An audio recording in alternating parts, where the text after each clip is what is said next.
Hey everyone, thanks so much for joining today. I'm James, I'm the president of IAB Ireland. Welcome to another A Day in the Life of a BA, where IAB Ireland aim to equip people with the knowledge, terminology, and understanding of core BA tasks and challenges across different industries. So each month, we're inviting BA professionals to talk about their day in the life of a BA. So it's really to see what a day in the life of a BA really is like in that particular industry. So whether like you're considering to move into business analysis, already working alongside BAs, or just want to understand that role, how you can better collaborate in, in that particular industry, we're hoping today that you get that clarity, confidence, and kind of the shared language just to kind of build you up for success. So today we have Mark Geets to talk about his day in the life of a BA, and this is in the context of law enforcement. So throughout the event, if you have any questions, please feel free to pop them into the chat, or if you want to put them into the Q&A tab, or if you want to raise your hands. We do want it to be as engaging as possible. So Mark will indicate when you can ask questions. So if you want to ask a question, you want to raise your hand, come off mute, I can add the necessary privileges so we can handle that. But let's dive in. So let's see how a BA turns complexities of law enforcement into solutions that keep operations running smoothly and community safe. So without further ado, I'll hand it over to yourself, Mark. Thank you. Thank you very much. Let us share. We'll get this going. Here we go. Cool. Can you see that? Is that all good, James? Yep, that's all good. Awesome. Cool bananas. All right. So I want to say we've got about an hour. I will just see how long this goes for. I think it's typically 45 with 15 for questions, but I want us to, start talking sooner rather than later. So if you got questions and you want to chat, just let James know and I'll take you off mute. We'll try and make this as interactive as these things can be. But I just want to thank you, no matter which time zone you are coming in from, whether it's in New Zealand and you've been, you're spending part of your evening with me, or whether it's 8 a.m. in Ireland, wherever you are, a big thank you for showing up to this. Very honored to have been for James to take up my request. I asked him, and so yeah, I'm very grateful for that. But what I wanted to do was talk to you a little bit about one of the bigger highlights in my career as a BA, and that was my time, and it wasn't too long ago, so this is still really relevant when I was at the New Zealand Police, so in law enforcement. And what I want to talk you through today is probably some of the moments that shaped my career as for why I do what I do. And by the end of the session, and we'll talk to some of the learning outcomes soon. I want you to get a really good understanding and hopefully of what business analysis is, but also what it can be, because I think it's probably a lot broader than what you may think. So with that said, I'll introduce myself. So Mark Keith, variety of credentials there on the board. So hopefully by the end of this, you assume that I know what I'm talking about. But I've had the pleasure of operating on the IIBA board of directors. That's the International Institute of Business Analysis. Greg Lemire, who's in the chat, if you've got any queries about the New Zealand chapter, I'm sure he'd love to talk your head off. I used to be on the IIBA board, did a couple of positions, and that's when I really got into the swing of things. Loved it, was a fantastic opportunity. And I also then used that as an opportunity to mentor. We've got a university here, the Victoria University of Wellington, and they ran a master's degree. They still do it, but they no longer run the mentors program. But when they did, I was on that for a couple of years and had the opportunity to mentor around half a dozen students, which was amazing. And I'm actually still in contact with a number of them. And so it's been amazing to support and mentor them on their journeys and still check in. And they're all doing amazingly well. So it's a fantastic program. And then, of course, like a lot of us BAs do, you get to a certain point and you're like, now where? So for me, I created a consultancy firm and it's pretty, and I guess, and that's what speaks to me about business analysis is I have a variety of interest areas, right? Whether it's strategic planning, whether it's kind of delving into the data, whether it's engaging with people to understand what's not working. And so for me, I wanted to create a business that enabled me to kind of delve in and delve out of those, I guess, of those different strings in my bow when and as needed. And so, one of the things that I do that's probably less known is I do offer some training. And it's not online courses yet, but this speaks to more, it's quite niche and it's typically for government organizations who are involved in like business casing, so definitely applicable in the New Zealand market. But yeah, I also really, really enjoy facilitation and also anything to do with training.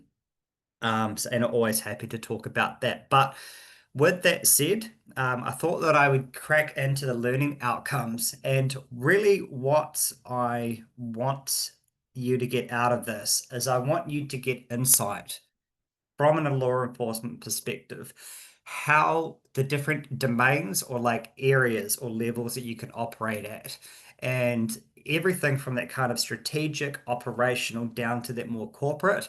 And, if you've got a pre-existing assumption that business analysis is all just about gathering requirements for an ICT solution, I'm hoping that by the end of this, you realize that actually business analysis is much more than that. At least it is to me, and hopefully a number of the Kiwis on here too.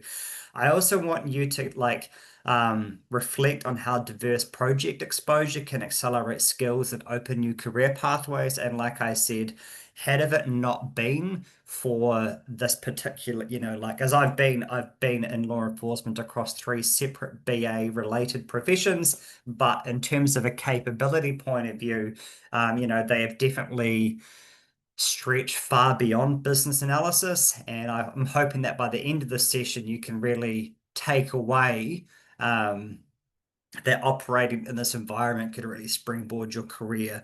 And apologies in advance if your country's just, I was chatting to James and I was like, oh, do you actually have, does your law enforcement have BAs? And he wasn't sure. So if you find yourself in a position where actually the cops just don't have a BA capability, then yeah, can't do too much about that.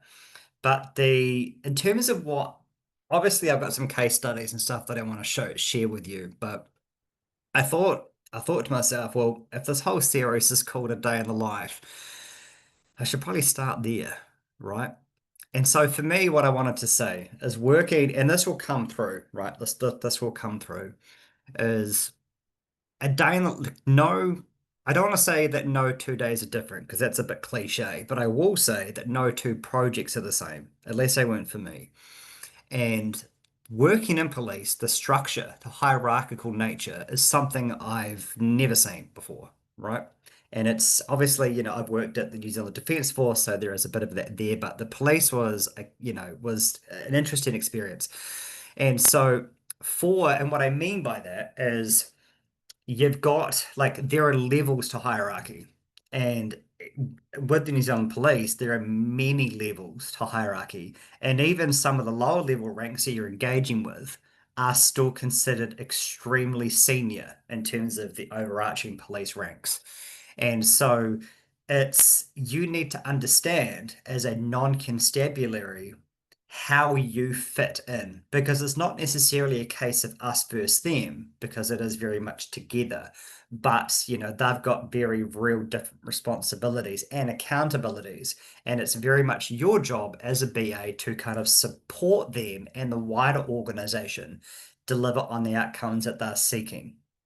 And business analysis overall, during my time in law enforcement, it's still, in the scheme of things, it's still quite fledgling, right? Like, I think probably circa 10 years ago, it didn't really exist, So in that kind of time frame, it is still relatively new. And you learn pretty quickly how to operate in that environment. And it's not always like linear, it's not always straight. And it can be a little bit about who you know as well as what you know as well. Like relationship building goes a very long way. Like when I was there, and probably why I always really enjoy going back is, I find a lot of the cops, they're incredibly jovial. Like they just like to have a laugh. They don't really take themselves too seriously. And, and they put in the work, like they deliver. And for me, what I found there, and I can't really speak too much to I guess the like IT BAs, but when I was there, I did a mixture of both.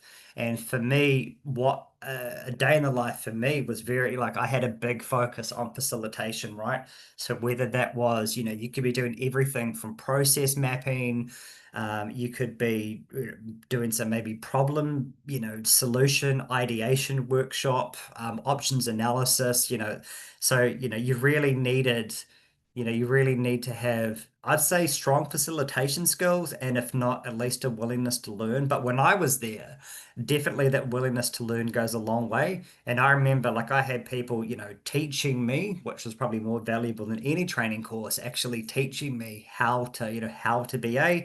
And then also, like, in terms of, other things we've got there is, and not all of this is on this presentation, but you do end up wearing multiple hats, like I would have to say that I wore like change management, project management, business analysis, data analysis.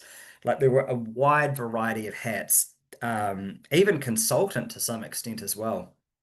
And there are all of these different hats and lenses that you need to wear and apply in order to be effective. And so to me, that comes back to that concept of having a virtual toolkit as us BAs do, right?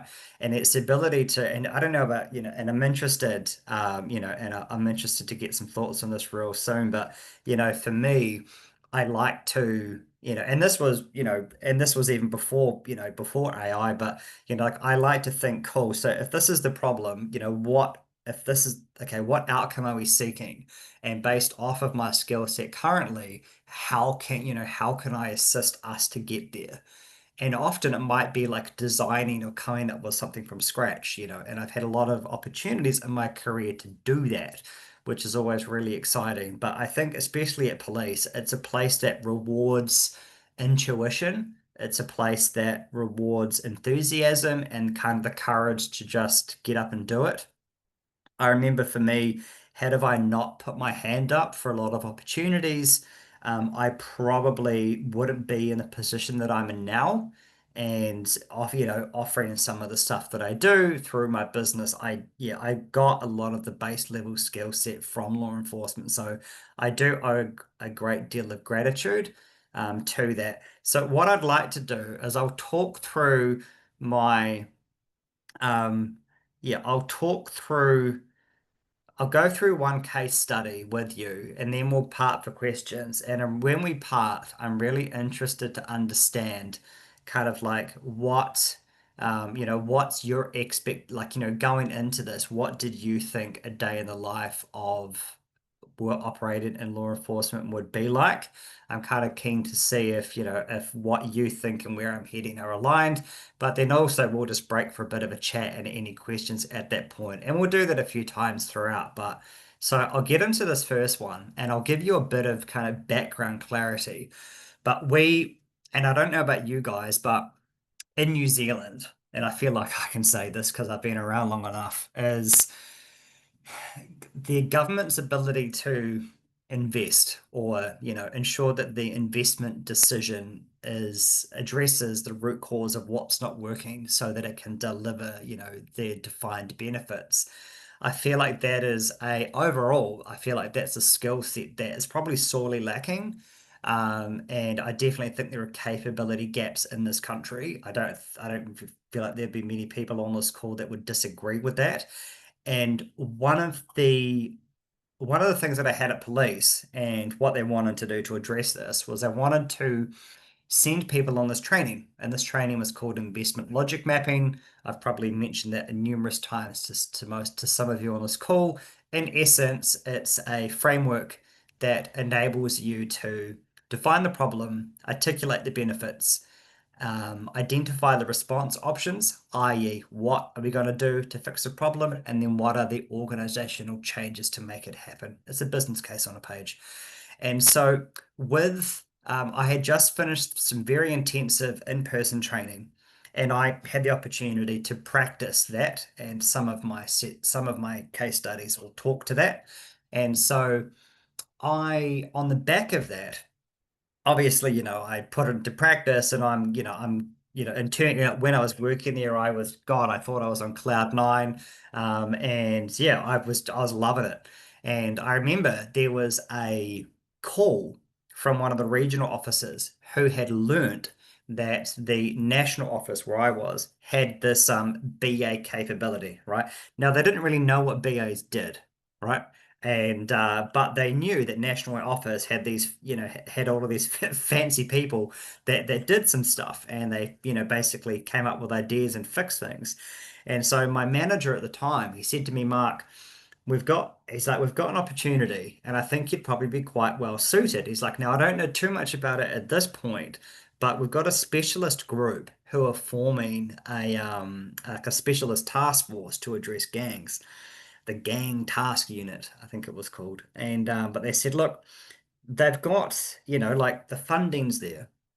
They've got bums on seats, but they need alignment strategically and kind of tactically about, what their focus is going to be. And it's still a bit ambiguous, but we need someone to go up and basically just kind of facilitate a session. And I was like, I'm like, all right, done, let's do it. And oh my God, had I, had I done anything like that previously? Nope. But but that wasn't going to stop me. And so I put my hand up, right? And I was like, okay, I'll give it a go. So I ended up speaking to the area commander up there, and that's a very high-ranking position in police. And I said to them, look, talk me through what is it? I said to him, look, and I still do this for my business. I said, a picture that the day's finished. Describe to me what you're seeing. Like, how did it go? What were some of the outcomes that you wanted to achieve? We sat down and we kind of mapped it all out. And I said, look, okay, well, based on what I'm hearing, if we can structure the session in this way, have these kind of activities, do these things, is that going to meet your expectations? And he's like, yep, I think that'll work. I'm like, cool, awesome, fantastic. Well, I'll draft up something, I'll send it back to you, and we'll go from there. And us keeping a very cool, calm, collected thing on the outside. And my God, yeah, I was hyper nervous. I remember I'm flying on the plane, and I remember like I'm flying up, and it really sunk in. I'm like, okay, this isn't just a development opportunity. I was like, Mark, these are senior level officers, you know, and they are relying on you to deliver this like strategic planning session. And I was like, shit, damn. I was like, okay, well, I better come up with a good icebreaker then. And so yeah, I remember on the plane, I was flying up and I was like, well, what would be engaging, And I remember just saying to them, like, okay, so your name, your position, and what'd you do on the weekend? And just something simple like that, just it kind of melted the ice, not that there was much ice to begin with. And it ended up being an incredibly successful session. And what we were able to do was we were able to break and I see, so we'll get to those comments in a second. I mean, we saw some um so essentially what we had was there was all of these ideas. Right now, think of this in your mind, like this is day zero, right? So these people, they weren't actually enabled operationally to fulfill the function that this specialist task force was going to be set out to be. So they all had these amazing ideas about what they think could be, right? And so yeah, we split into, so part of my structure was I said, look, one of the things that we need, and I'm interested to kind of see how you guys would do this, is I thought, look, the police has their strategic goals, right? So they've got their pillars, they got goals and they got targets and they got high level strategies that they want to align to. And I said, look, so these are basically the things, whatever we do, we need to ensure that we are somehow linking to those, right? But of course, it was a much more tactical kind of operational conversation as well. And so what we needed to do was we split into groups and everyone kind of got opportunity, got whiteboards, got paper, and we had the opportunity to think through what is it that they would like to do? Like how would they see that working for them? What were some of the deployment kind of constraints, operational challenges?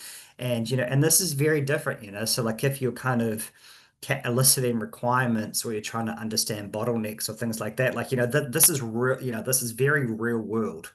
And I guess for me, that was one of the biggest items for me was you're not just talking about, you're not just trying to understand or get clarity or alignment on, features of a product. You're like, no, these are, this is going to shape operational policing. And it was just a completely different world.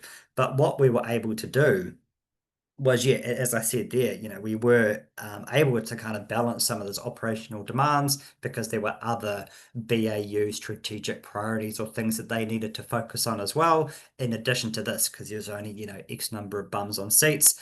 But what we were able to do was to have a really robust kind of inaugural conversation with all of the key people in order to really get alignment between, what were some of the perceived challenges operationally and also like what their focus should be, and that gave the area commander, or I think it was that rank, it gave them the insight to really just kind of sit back and understand what was it, like what were some of the pain points and frustrations that his team had, and how he could incorporate those into some of that deployment planning, and also kind of what, reflecting on all of the things that they wanted to be able to achieve, starting to reflect on calls. So like, do we have enough staff? Do we have the right capability? What additional support do we need? So just because the domain knowledge was slightly different, a lot of the kind of BA concepts and techniques that you would use to kind of get to the root cause of a problem and kind of help co-design some solutions. A lot of that was very similar. And yeah, what we ended up doing was the end result was, yeah, we achieved kind of a coherent, agreed upon, probably the most important plan about how the unit would operate, what some of its key focus areas would be, and how what they did would align strategically to what the organization was looking to achieve. So James, would it be okay if I then stop sharing so we can kind of interact a bit? Yeah, sure, no problem. Cool.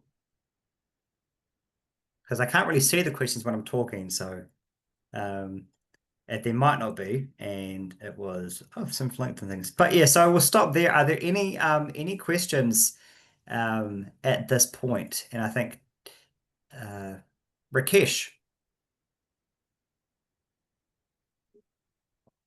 James will give you permission to talk when you raise your hand. I did see one raised hand, but it's gone down now. Rakesh, did you Okay, have a question? Oh, okay, hold on. No, you should be able to speak.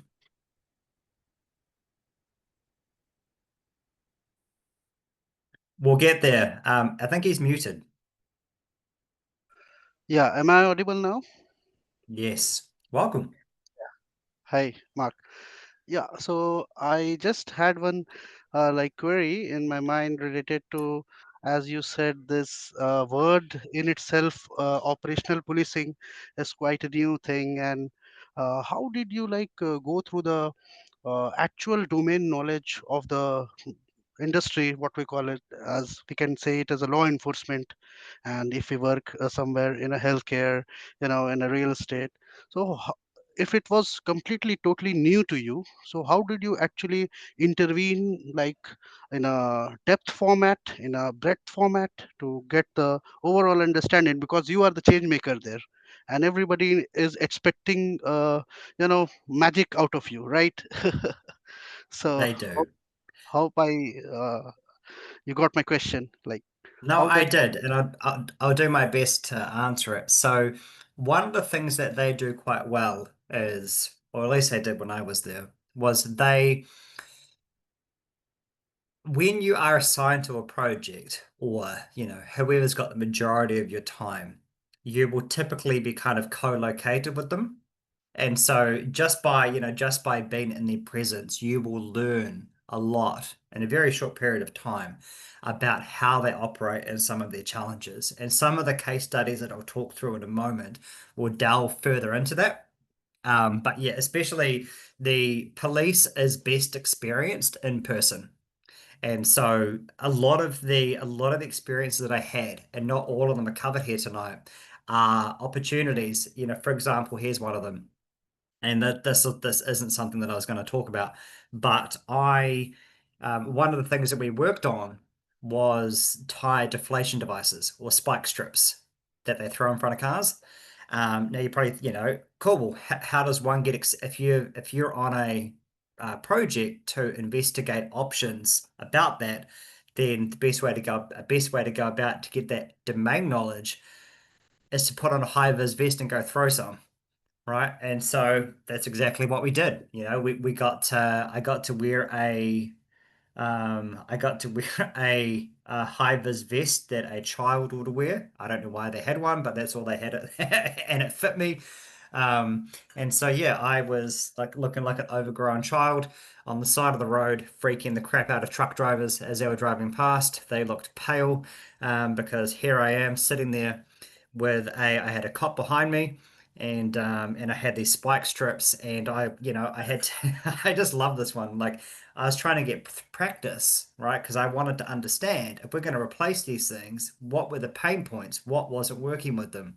So I needed to live and breathe this.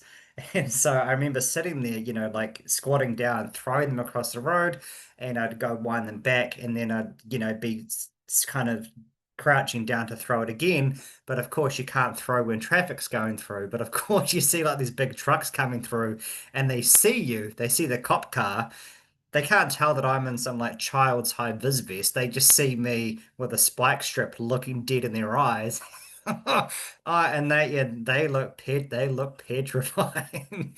So poor dudes. But yeah, but it is something where you really do need to get out, and you need to live and breathe it as much as you can. And that's not always going to be the case. But I mean, irrespective of domain knowledge, you need to get as much lived experience as you can. And police offers that, law enforcement offers that in spades if you're in the right area. Thank you, Mark. That was a great explanation. Yeah. Thank you. Any other questions before we kick back into it?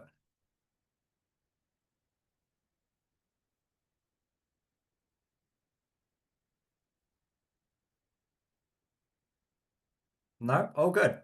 Um, like I said, I don't want to keep you guys longer than I can. So we're making good time. We'll keep going. Here we go.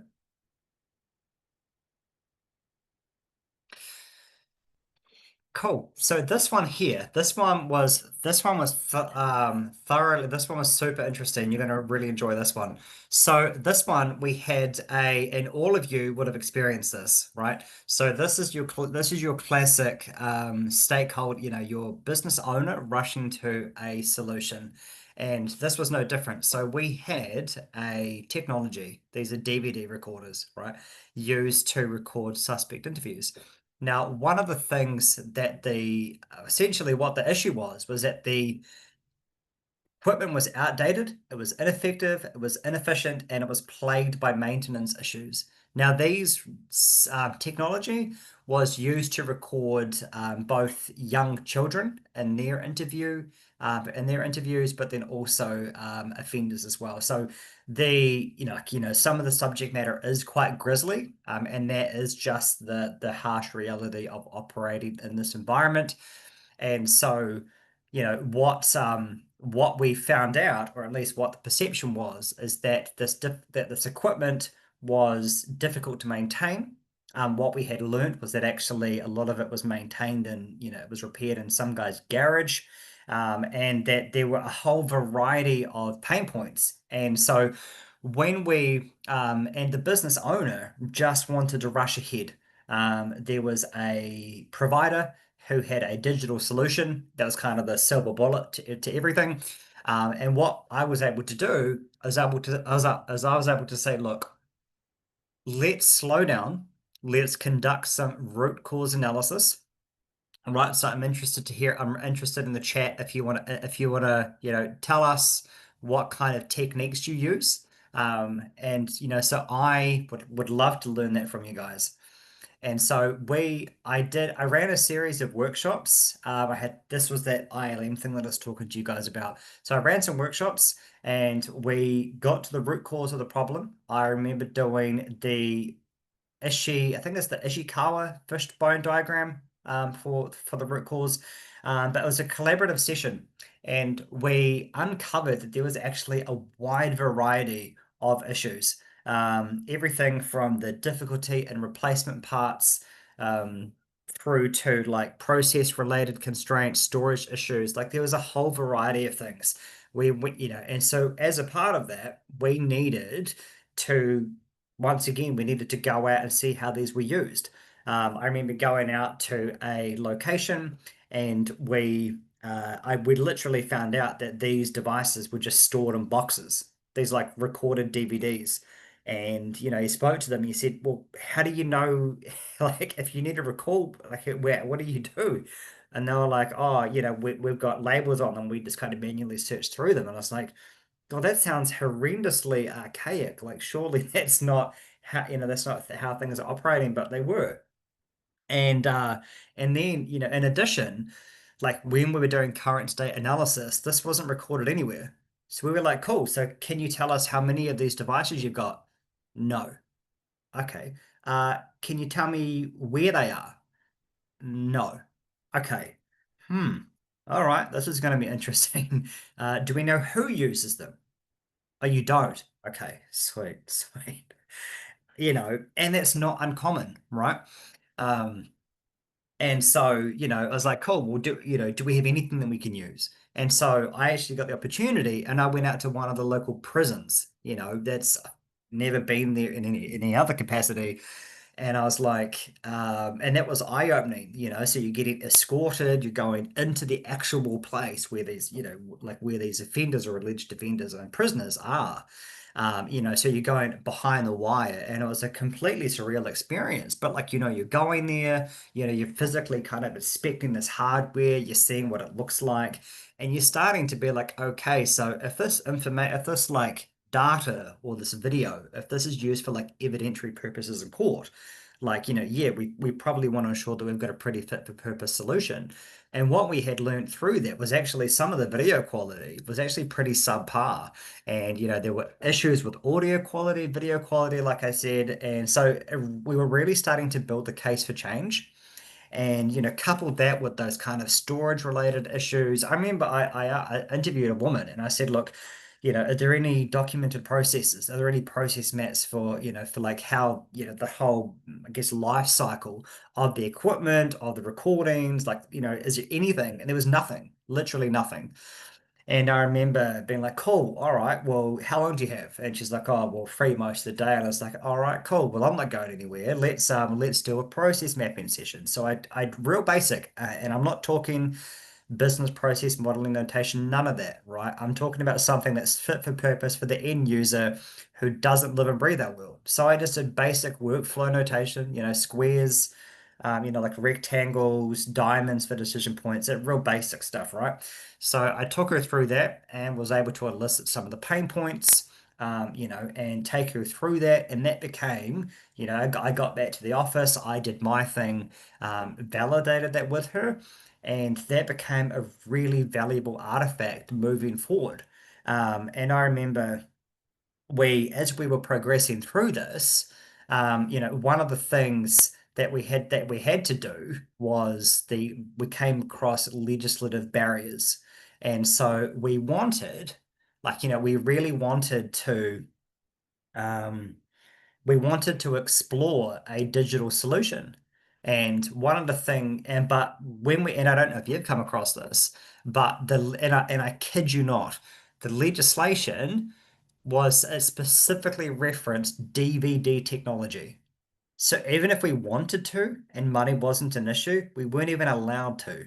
because the legislation it didn't enable it. It was for some stupid reason. It was written at a point in time where I guess, things aren't as progressed as they are now. Now, I actually went and had a look back, and I think maybe a year and a half ago, the legislation changed to be technology agnostic. So that was definitely something that I was looking to achieve. So I'm glad to see that that happened. And what they ended up doing was they ended up going through they were looking for a hybrid model. So one that could both factor in the legislative constraints, but then also be future-proofed. But one thing I wanted to touch on was, before I repeat that cycle of asking, just kind of getting your thoughts, is one of the things, and I'm really, and what I, and when we part for questions in a sec, what I'd love to understand from you, and this is a bit different, but how have you, like how, I'm going to outline what happened to me. And then I want to understand from you, what would have you done, or what have you done in this situation? So I'll talk about it, right? So if you recall, I said I was running this series of workshops to really get clarity on the problem, right? And I also told you at the outset that we had a business owner, and we had a couple of his like underlings, or people that were, with him, that we just wanted to jump to the solution. And they just genuinely weren't interested in going through this like whole project life cycle. They just wanted them out, and they couldn't see that, the need to do any of this business analysis and discovery. And so I remember running the session with them, right? And so the first one was problems, problem definition. So we did that. And I remember one of the guys that was in there, he's sitting there, he's got his arms crossed. And I'm just like, he's, sitting there, he's got his arms crossed. And he's like, I don't understand what we're doing here. What's the point? Right? And and I did my best, like I was kind of a freshly minted facilitator. And I did my best without getting flustered, right? And I was put on the spot. And he's like, I don't understand this. I don't understand the point. This is a waste of time. And I'm thinking, shit, this is confronting. Like, this is really confronting. And I did my best, I tried to remain cool under pressure, being like, look, well, because in my mind, I'm thinking, like I've explained it clearly what we're here to do, the purposes and the aim. So if you don't understand what we're doing here, then like, I can't help stupid. And then I'm thinking, I would have loved to have said that, but I thought to myself, cool, well, for some reason, I don't know, he's upset, he's angry, he's fearful, like whatever it is, I need him to be on board, right? And so I was like, okay, think quick, Mark, think quick. So anyway, I did the best that I could, and then he kind of just hushed up. And then we met again in 2 weeks, and my favorite chap was there again, and is doing this. And I was like, oh no. And he's like, and straight away he pipes up in front of everyone in a really confronting tone. He's like, look, he's like, I don't understand the point of this. This is a waste of time. I just I don't get it. I don't understand what we're here to achieve. And I'm just thinking, my God, like, how can you not get it? And anyway, same thing again. I had a conversation with a few people afterwards, and they're like, "Oh, just ignore him, blah blah blah." And then, anyway, long story short, third time comes and goes, and he did the same thing the third time, and at this point I just had enough, and so we're about to have the fourth and final session, and I I called him the day before the session, and I said to the dude, I said, look, I've got a sneak, and I was trying to joke with the dude. I said, look, I've got a sneaking suspicion that tomorrow morning you are going to say some stuff at my workshop, right? And I said, look, I just want to have a chat to you, because if I said, look, if you're not getting something, or if you don't understand why we're here, I said, a part of that's on me, right? Because obviously I'm not doing my job properly. And what you'll find with people is that if you take accountability, It's weird, people will just jump in and I don't know, there's probably something to be said for it, but I took accountability and I said, look, if you've got an issue, that means I'm not doing my job properly. So let's talk about it. Talk me through what aren't you getting? And what do you need from me? And no surprises. It was nothing to do with my presentation style, with nothing to do with the content. Um, it was actually it was just the process. He didn't want to go through it because he didn't see value. And in his mind, and this was based on his lived previous experience, because like I said, law enforcement BA is a relatively new concept. He just didn't understand why they just couldn't go ahead. They already had a key strategic partner. So it was a lot easier to engage with procurement. Why couldn't they just rush ahead and do something? But it was our job. And so, I think it was afterwards, but that's when we discovered the legislative constraint issues. So I think, what I was able to do was to kind of prove the value of business analysis. And that was one of the things that myself and many others, when I was there did, because we almost had to like prove to the business at large that business analysis was a capability that, that should be respected. And, it's through these things, putting your hand up for strategic planning sessions, running these sessions, like this was capability and skill sets that like the police never had before. Like they never even had access to this.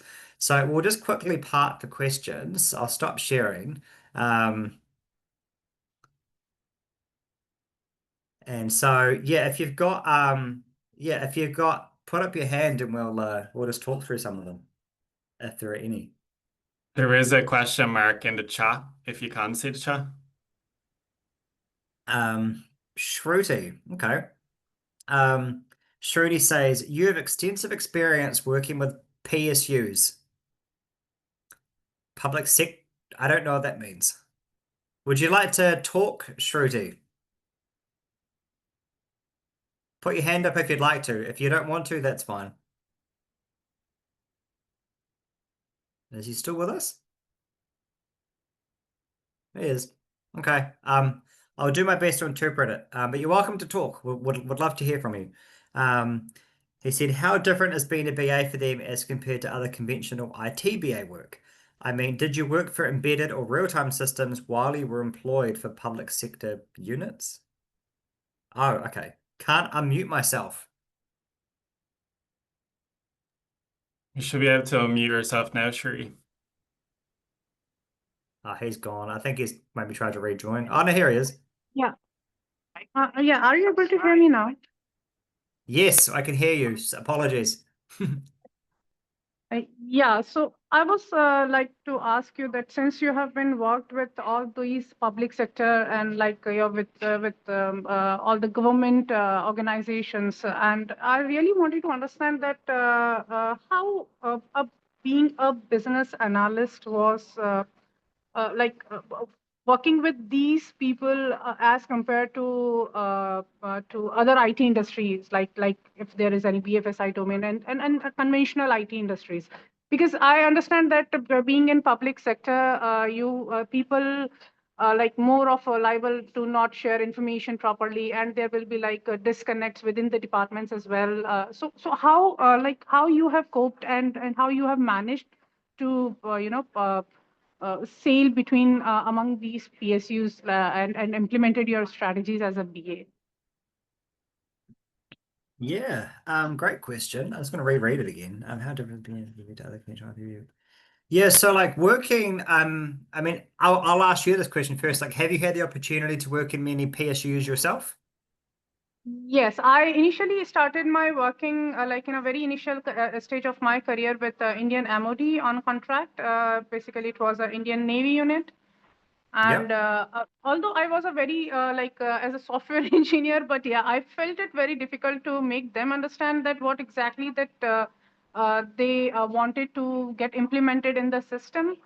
So but since like I was not at all at that BA position at that time. So yeah, I think that has impression in my mind that PSUs people are being difficult to make themselves understand that how systems work if they wanted to go automated or digital way.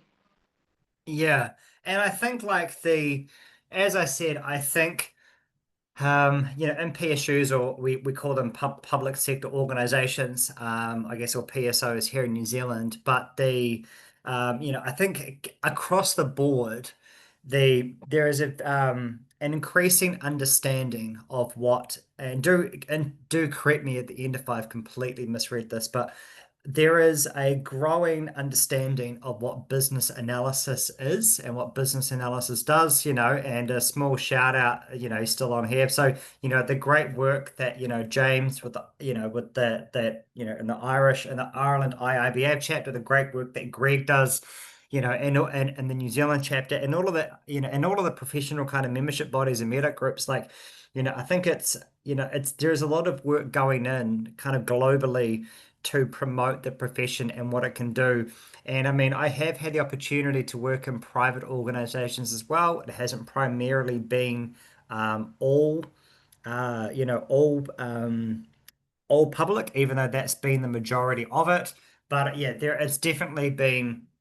And even across IT roles too. And so I don't know what it's like where you are at the moment, but in New Zealand, there is probably a clear delineation. Like us saying to James about this the other day, recruiters love to put you, you're either like an IT BA or you're like a business BA, and you can be, and you can be a combination of the both. But I think there is a really good level of understanding across the board, at least in New Zealand.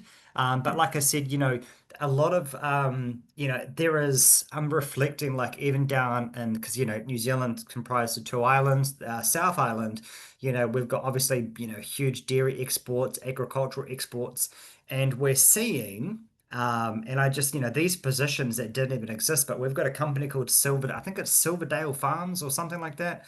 And and we're seeing increasing, I mean, like, and even, I mean, God, this is interesting, like even retirement homes, right? Like we literally have someone that I used to work with. She was the BA manager for a retirement home, and you just be thinking, what does a retirement home need with a business analyst? Like, um, you know, I don't really understand what problems you would have, but from my understanding, yeah, there was a need to kind of, there were IT systems and solutions, and I think that might have been some of the work that they did. But yeah, I think there is a growing understanding, at least within my country, across things. But yeah, I don't know if I did your question any justice. Yeah, it's more of a, yeah. It is definable. It's very much definable. Um, the so ooh, I don't want to get this wrong. Why th why theta? Why theta? He asks, so how in the end did you navigate with the legal constraints?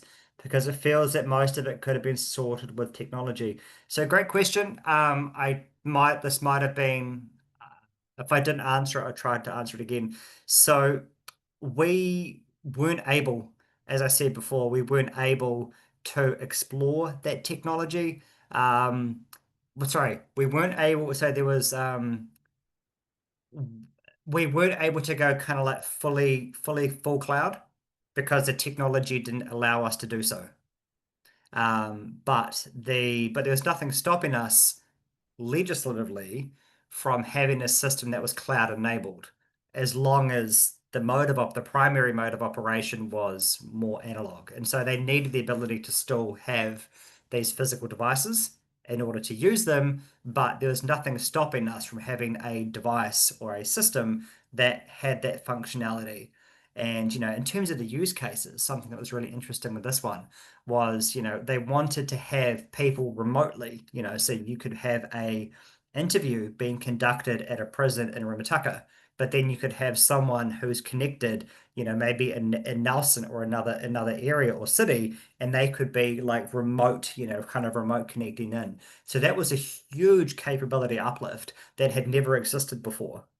and these were things that we were kind of discovering as potential use cases, and solutions that, and this was, and like I said, that reluctance or hesitance for the business owner to go through this process. We uncovered all of this through that kind of current state journey, which further, hopefully reinforced the value of what all of us do.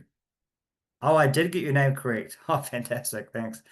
Hey, awesome. Thanks, Greg. Thank you for coming. Oh, he's gone. Rakesh, would you like to jump on again? Then we'll have one more quick case study, and then we'll finish.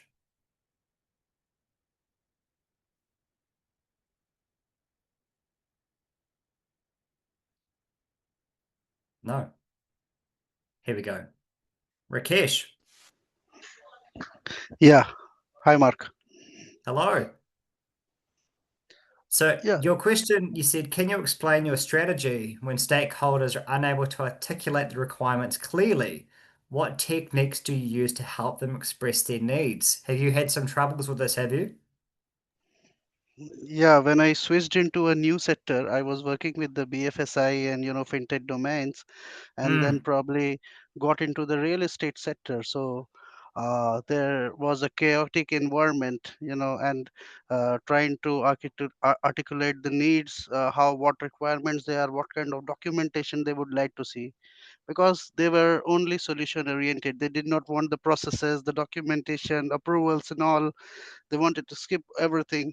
So in the chaos of that, they were not able to define what actually the system needed to do or build. They were more of a not a goal oriented, trying to explicitly define what their requirements are, and this would lead me falling in the scope creep, and then everywhere is chaos. Why there's, you're not able to juggle between the time, scope, and quality, and how these things are misleading, and the project, the variance is increasing. So yeah. yeah. I would say, and I was going to say, Jared, I see your question. I'll get to that in a second.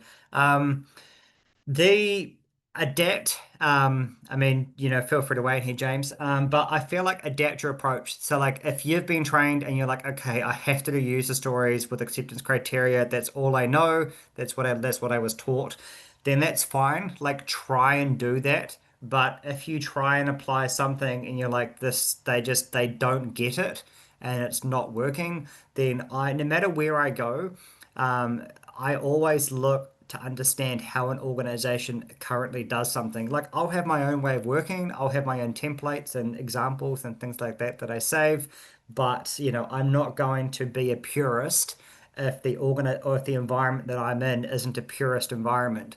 And I will adapt. And like I said, like one of the things that I did at police was, and it's not on here, but I'll talk about it, was they had a variety of these BPMN process maps, right? They had a huge archive of them, and they needed to get refreshed like every 2 years. Anyway, I took over from a guy and I was updating them, and I spoke to some people and I said to them, "Look, do you guys even use these? Do you even know that they exist?" And they're like, "Nope." And I was like, "Oh, well, that's soul crushing because that's my job."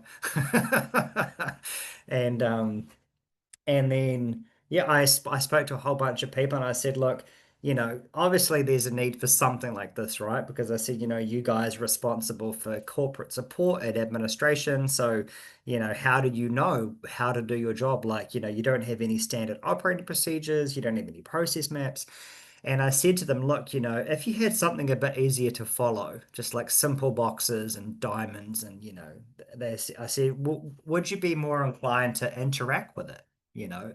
And they were like, yeah, we probably would, and so that for me was a huge learning curve. I was able to understand, and it might be like, in your case, if you're going in with a certain way of operating and you can just tell that they don't get it, then I would say drill down into why they don't get it and then maybe work with them, adjust your approach, even if it's something that you yourself, wouldn't normally do.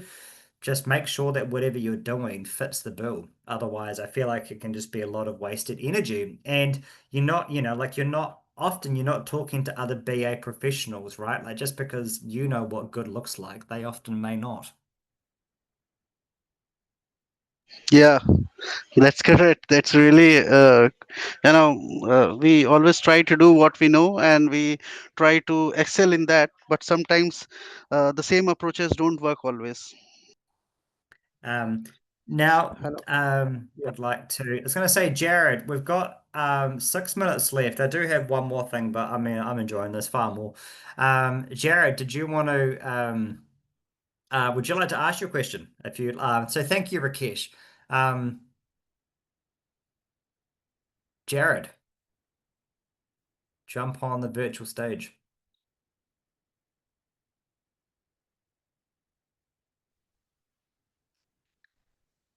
New Zealand's best physio coming to you live right now, by the way.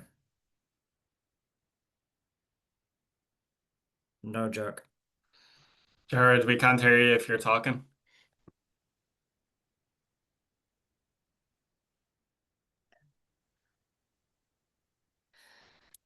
Hello, Jared.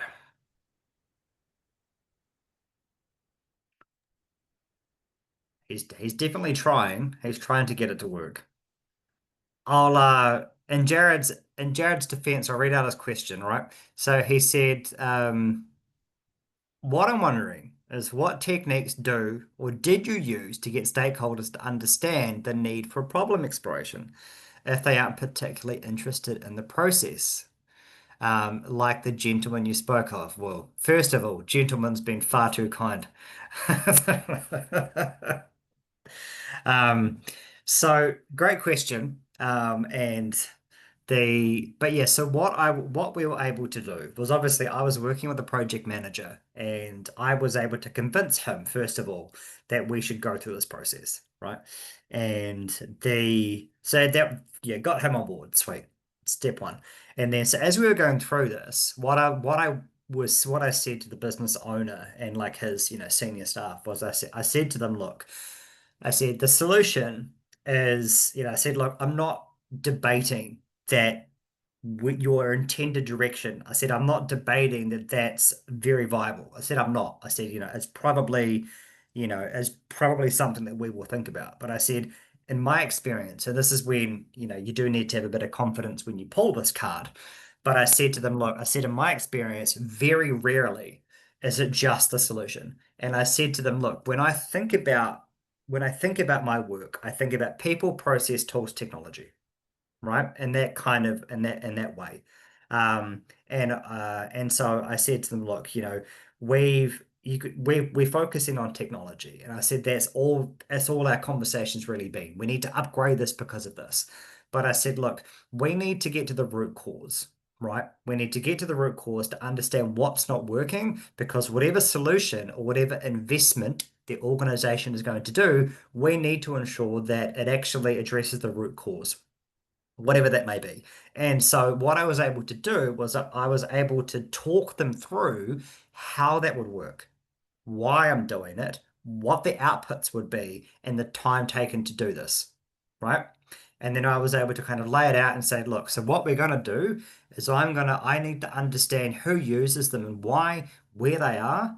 That led all of the conversations out to the prisons and the different centers. I then said, look, I need to understand, where this information is kept, some of the pain points. So I was able to articulate to them why I needed to get them on board. Now, the business owner at least, he got there. The dude wasn't stupid. Like he knew the need, but he also knew that actually I was there to write the business case.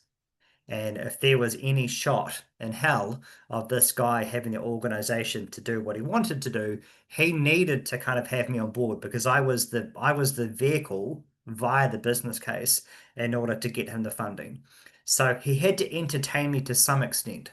Otherwise, he wasn't going to get diddly nothing. Um, but yeah, it was an easy sell. But I think no matter what you're doing, yeah, like if you can articulate confidently, um, what, the value, your value proposition and what it's going to lead to. And obviously, if you're not in a position to do so, then that's fine. Like if you get overwritten for whatever reason, then, all you can do is at least try.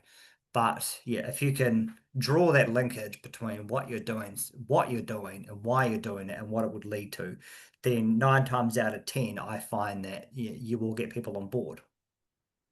So thank you for that. I was going to say, I would love to just, yeah, I'm happy for us to cut there. I obviously had more to talk about, but yeah, as I said, I've enjoyed this more. Yeah, I think we've 1 minute left, but it brings us right up to time. So thanks so much, Mark, for taking the time to share your valuable experiences with us. Appreciate it on behalf of myself and the IAB Ireland chapter. I think your insights, and I think everyone can agree that like not only have they provided what you do on a day-to-day basis in law enforcement, but it's also inspired us to think like in terms of adaptability and collaboration, how we adapt our approach as BAs to fit into these environments. So that was really, really inspiring. And even some tools that you wouldn't think you would use within law enforcement have been really key to see kind of how you have done that and the different kind of case studies. So yeah, really, really appreciate it. It's been a unique session, I would say. So thanks so much to yourself again and for everyone who has joined. No, thank you. And I was going to say, just lastly, if you haven't, feel free to add me on LinkedIn. If you could I don't have a link for that yet. I'll just see if I can grab that. But I've got some really useful articles that you might learn a thing or two from. And I've also got, not on my LinkedIn, which I'm going to share my thing with you now. But if I've got a whole host of BA templates and things of that nature. So if you want to add to your virtual toolkit, I've got where I can, I'll share examples as well. But yeah, if you are interested, and this isn't a plug, I'm not going to sell you anything. There's no mailing lists to join up to. If you just want some free templates that actually work and that are based off of years of experience, then hit me up. They're all yours. I'll send them through. Brilliant. And I'll make sure to include those in the Zoom email that will go out. The recording will be posted, guys, on the YouTube channel, hopefully before the end of the day, Irish time, all going well. So keep an eye on the YouTube channel. But thanks again for taking the time and have a great day, have a great evening, wherever you're joining. And yeah, we can leave it there. Cool. Thank you all. Thanks, Thanks James. again, Mark. All right. Bye. Bye, guys.